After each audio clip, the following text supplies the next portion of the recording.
Bismillahirrahmanirrahim. Assalamualaikum warahmatullahi wabarakatuh. Alhamdulillahirrahmanirrahim. Wa bihi nasta'in wa la ilaha illa huwa. Wassalatu wassalamu ala asyrofil anbiya'i wal mursalin wa ala alihi wa sahbihi ajma'in, amma ba'du. Yang terhormat Ibu Selvia Nuryasari, MEI, selaku dosen mata kuliah fiskal dan moneter, dan kepada kawan-kawan mahasiswa S1 jurusan Ekonomi Syariah yang saya cintai. Baik, di sini saya Vicky Haiful, NPM 180404 1067, jurusan Ekonomi Syariah kelas A, semester 6. Di sini saya akan menjelaskan makalah fiskal dan moneter yang berjudul Prinsip-prinsip Bank Sentral dan Kebijakan Moneter. Materi yang pertama yaitu pengertian Bank Sentral.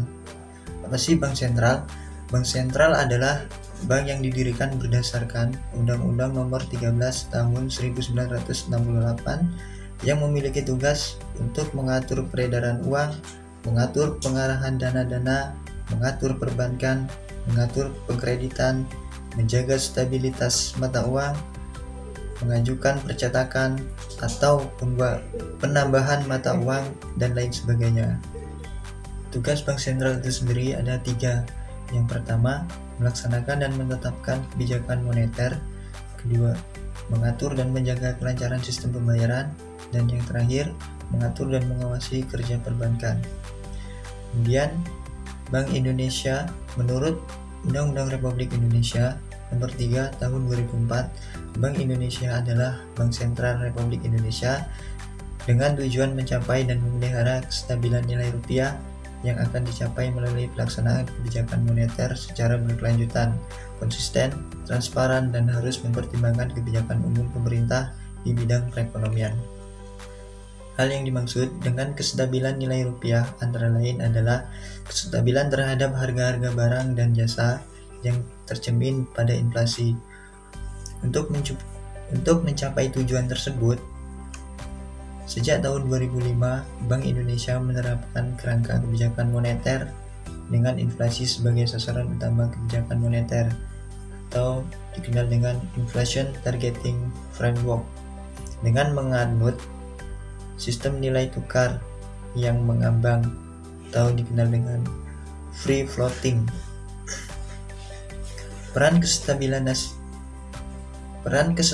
nilai tukar sangat penting dalam mencapai kestabilan harga dan sistem keuangan. Oleh karenanya, Bank Indonesia juga menjalankan kebijakan nilai tukar untuk mengurangi volatilasi nilai tukar yang berlebihan, bukan untuk mengarahkan nilai tukar pada level tertentu dalam pelaksanaannya. Dalam pelaksanaannya, Bank Indonesia memiliki kewenangan untuk melakukan kebijakan moneter melalui menetapkan sasaran-sasaran moneter seperti uang beredar atau suku bunga, dengan tujuan utama menjaga sasaran laju inflasi yang ditetapkan oleh pemerintah. Secara operasional, pengendalian sasaran-sasaran moneter tersebut menggunakan instrumen-instrumen antara lain operasi pasar terbuka di pasar uang, baik rupiah maupun valuta asing, penerapan tingkat diskonto, penerapan cadangan wajib minimum, dan mengatur kredit atau pembiayaan. Kemudian materi selanjutnya yaitu prinsip-prinsip Bank Sentral. Prinsip-prinsip Bank Sentral sendiri ada 4. Yang pertama, prinsip kepercayaan. Kepercayaan merupakan sebuah keyakinan pemberi kredit bahwa kredit yang akan diterima kembali sesuai jangka waktu yang diperjanjikan. Sultan Remi Sadeni menerangkan bahwa nasabah dan bank memiliki hubungan yang sifatnya berhubungan kepercayaan yang membebankan kewajiban-kewajiban kepercayaan atau fiduciary obligation kepada bank terhadap nasabahnya. Hubungan ini pula dipandang oleh masyarakat, bisnis, dan perbankan di Indonesia. Dilihat dari definisi kredit itu sendiri juga mengatakan bahwa hubungan antara bank dengan nasabah atau debitur bukan sekedar hubungan konstekstual, melainkan adalah terjalin hubungan kepercayaan pada kedua belah pihak. Prinsip kepercayaan tidak diatur secara eksplisit dalam undang-undang perbankan, namun dapat dilihat bahwa prinsip kepercayaan tercantum pada pasal 29 Undang-Undang Perbankan yang menyatakan bahwa bank sebagai penghimpun dan penyalur dana masyarakat harus menempuh cara-cara yang tidak merugikan bank dan kepentingan nasabah yang sudah memberikan kepercayaan terkait dananya kepada bank. Kemudian yang kedua, prinsip kehati-hatian. Prinsip kehati-hatian adalah suatu asas yang mengatakan bahwa bank dalam menjalankan fungsi dan kegiatan usahanya wajib menerapkan prinsip-prinsip kehati-hatian dalam rangka melindungi dana masyarakat yang dipercayakan padanya. Prinsip ini disebut dalam Undang-Undang Nomor 10 Tahun 1998 tentang perubahan atas Undang-Undang Nomor 7 Tahun 1992 tentang perbankan. Penerapan pelaksanaan prinsip kehati-hatian dalam dunia perbankan merupakan suatu kewajiban atau keharusan bagi bank untuk memperhatikan, mengindahkan, dan melaksanakannya. Sebagai wewenang Bank Indonesia dalam pilar pertama, bahwa bank menerapkan dan melaksanakan kebijakan moneter melalui sasaran laju inflasi serta melakukan pengendalian moneter melalui operasi pasar terbuka, pasar uang asing maupun rupiah. Cara-cara pengendalian moneter dapat dilaksanakan berdasarkan prinsip syariah. Peran Bank Indonesia sebagai leader of the resort, yakni membantu bank yang kesulitan dalam bidang pendanaan jangka pendek dikarenakan adanya mismatch yang disebabkan risiko pembiayaan berdasarkan prinsip-prinsip syariah. Kemudian yang ketiga adalah prinsip kerahasiaan. Muhammad Jumhana menyatakan bahwa rahasia bank adalah segala sesuatu yang berhubungan dengan keuangan dan hal-hal lain dari nasabah bank yang menurut kezaliman dunia perbankan tidak boleh secara terbuka diungkapkan kepada pihak masyarakat.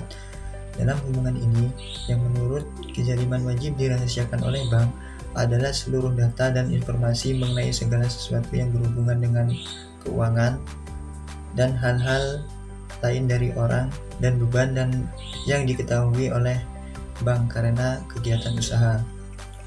Kemudian yang terakhir, prinsip mengenal nasabah. Prinsip mengenal nasabah yang lebih dikenal dengan Know Your Customer Price adalah prinsip yang diterapkan bank untuk mengetahui identitas nasabah, memantau kegiatan transaksi nasabah, termasuk pelaporan transaksi mencurigakan, dan sudah terjadi kewajiban bank untuk menerapkannya. Prinsip mengenal nasabah membantu melindungi reputasi dan integritas sistem perbankan dengan mencegah perbankan digunakan sebagai alat kesejahteraan keuangan. Penerapan prinsip mengenal nasabah didasari pertimbangan bahwa prinsip ini penting dalam rangka prudential banking untuk melindungi bank dari berbagai risiko dalam berhubungan dengan nasabah. Kemudian materi selanjutnya adalah kebijakan moneter. Moneter adalah bagian dari ilmu ekonomi yang mempelajari tentang sifat dan pengaruh uang terhadap kegiatan ekonomi. Banyak aspek yang dibahas dalam kajian moneter, antara lain adalah peran dan fungsi uang, sistem moneter dan pengaruhnya terhadap jumlah uang dan kredit, struktur dan fungsi bank, pengaruh uang dan kredit terhadap kegiatan ekonomi, dan lain-lain sebagainya. Dalam ekonomi Islam, tidak terlepas dari pentingnya mengetahui ekonomi moneter yang berdasarkan asas-asas Islam. Terdapat beberapa pertimbangan yang mendasar belajar kebijakan moneter, antara lain dengan mempelajari kebijakan moneter, diketahui lebih mendalam bagaimana mekanisme uang bagi hasil, lembaga keuangan, sistem dan kebijaksanaan moneter, serta mekanisme ekonomi bagi hasil. Kebijakan moneter adalah upaya mengendalikan atau mengarahkan perekonomian makro pada kondisi yang lebih baik dengan mengatur jumlah uang yang beredar. Pengertian kondisi lebih baik adalah meningkatkan output, keseimbangan, dan atau terpeliharanya stabilitas harga. Melalui kebijakan moneter, pemerintah dapat mempertahankan kemampuan ekonomi untuk tumbuh, sekaligus mengendalikan inflasi. Jika yang dilakukan adalah menambah uang beredar, maka pemerintah dikatakan menempuh kebijakan moneter ekspansif. Sebaliknya, jika jumlah uang dikurangi, pemerintah menempuh kebijakan moneter kontraktif. Kebijakan moneter merupakan kebijakan otoritas moneter atau bank sentral dalam bentuk pengendalian besaran moneter untuk mencapai perkembangan kegiatan perekonomian. Dalam praktek perkembangan kegiatan perekonomian, yang diinginkan tersebut adalah stabilitas ekonomi makro, antara lain dicerminkan oleh stabilitas harga atau rendahnya laju inflasi, membaiknya perkembangan output real atau pertumbuhan ekonomi, serta cukup luasnya lapangan atau kesempatan kerja yang tersedia. Secara lebih khusus, kebijakan moneter mempunyai pengertian sebagai tindakan makro pemerintah melalui bank sentral dengan cara mempengaruhi penciptaan uang. Dengan mempengaruhi proses penciptaan uang, pemerintah bisa mempengaruhi jumlah uang beredar. Yang selanjutnya, pemerintah bisa mempengaruhi pengeluaran investasi, kemudian mempengaruhi permintaan, dan akhirnya tingkat harga, sehingga tercipta kondisi ekonomi sebagaimana yang dikehendaki.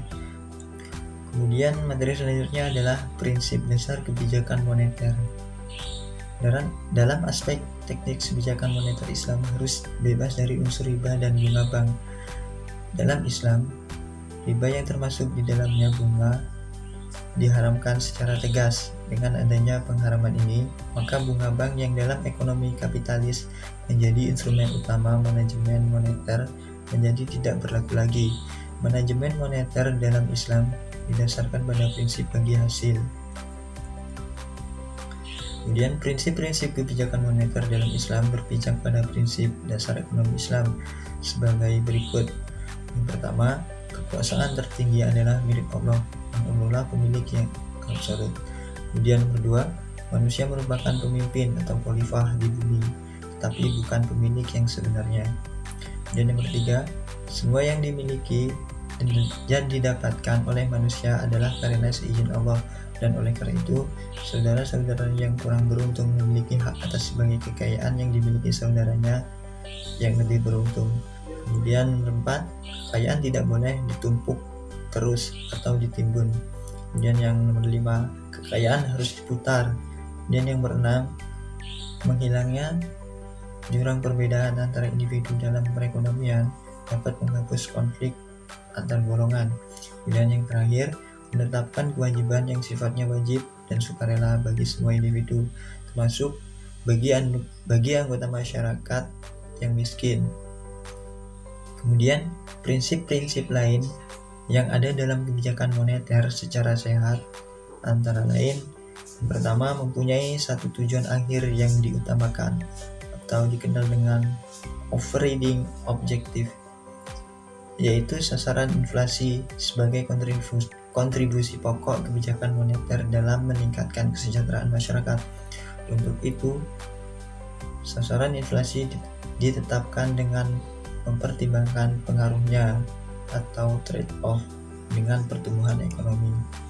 Kemudian yang kedua, kebijakan moneter bersifat antisipatif atau dikenal dengan forward looking, yaitu dengan mengarahkan kebijakan moneter yang ditempuh saat ini diarahkan untuk mencapai sasaran inflasi yang ditetapkan pada periode yang akan datang, mengingat adanya efek tunda atau lag dari kebijakan moneter. Kemudian nomor 3, meningkatkan diri kepada suatu mekanisme tertentu dalam membuat pertimbangan penentuan respon kebijakan moneter atau dikenal dengan constrained direction. Dalam penetapan respon kebijakan moneter, Bank Sentral mempertimbangkan perakiraan inflasi, pertumbuhan ekonomi, serta berbagai variabel lain, termasuk pertimbangan mengenai kebijakan ekonomi pemerintah dalam kerangka koordinasi kebijakan moneter dengan kebijakan makro lain. Kemudian yang terakhir, sesuai dengan prinsip tata kelola yang sehat atau dikenal dengan good governance, yaitu berkeselarasan tujuan, konsisten, transparan, dan berakuntabilitas. Baik, demikianlah materi yang dapat saya sampaikan. Atas perhatiannya saya ucapkan terima kasih. Bila ada salah kata saya mohon maaf. Saya akhiri. Assalamualaikum warahmatullahi wabarakatuh.